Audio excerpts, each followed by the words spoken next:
Labvakar, Regīna, labvakar, Jēkab un labvakar, Kārli. Labvakar. Labvakar.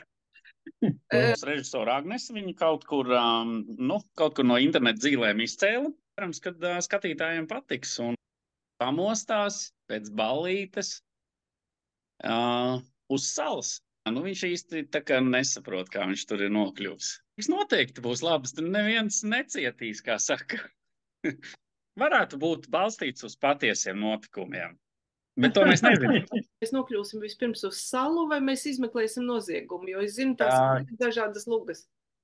Jā, viņas ir pilnīgi pretējas savos stāstos kaut kādos.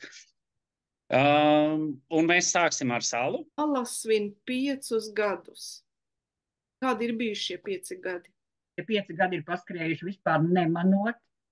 Un, jā, brīnišķīgi pasākumi ir bijuši, un tad tie salidojumi, kas ir bijuši gan Bergenā, gan San Francisco pagājuši gadu, vienkārši bija kaut kas fantastisks. Paldies, Sala, Stokholmas atraktīvais latviešu amatieru teātris. Sveicu jūs 5 gadu jubilejā. Ceru, ka būs ar 5 svecēm. Regīnu, Jēkabu un Kārli, kurš nokļūs uz salas jau sestdien. Un Jēkabs un Regīna piedalīsies, un arī Kārlis piedalīsies nozieguma izmeklēšanā.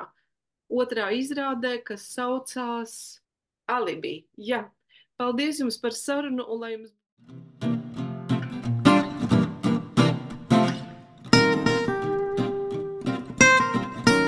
Pagājušā gada rudens man kā salas režisorei bija vairāk kā spraigs periods. Francisko, kuras aizvedu savu mono izrādu Pārvērtības, kas saņēma skatītāju balsojumā labākās aktrises nomināciju. Pēc tam, tūlīt pēc San Francisco, mums bija jābrauc viesizrādē ar visu šķērsām uz Jēteborgu, un novembrī mums bija paredzēta pirmizrāde detektīvam Alibi. Zviedrijas Latviešu apvienība bija nosponsorējusi Alibi autoram Egīlam Šņorem ceļu, lai viņš varētu piedalīties pirmizrādē.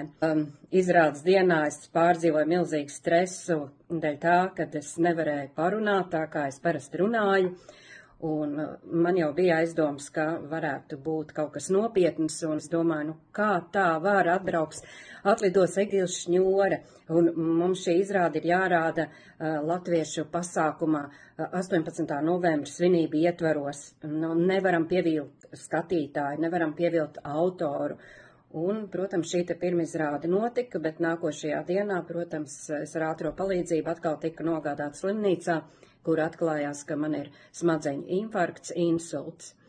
Tā kā tādi piedzīvojumi bija ar šo te pirmizrādi.